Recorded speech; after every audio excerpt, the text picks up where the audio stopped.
Hi, Pure Water Power, and I would like to demonstrate the Acme thread tip. This is an accessory for the Viper Waterfed pole. It looks just like the Euro thread tip for your waterfed pole brushes, but it is a 3/4 inch threaded Acme tip that's just the same tip that's on any extension pole out there.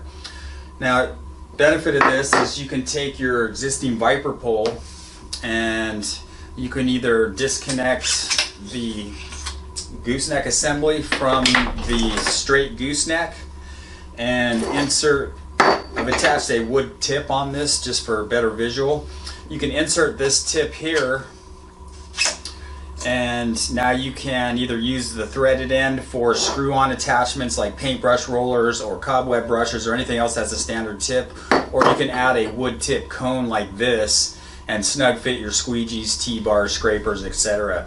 And now you've turned this this Viper pole, or water-fed pole, in this case is a 35, into a 35-foot extension pole. And you can also take the straight gooseneck out and insert the tip directly into the number 1 section. So either or converts your water-fed pole to an extension pole and saves you from buying a longer extension pole for high work. Available from any distributor of Pure Water Power. Thank you.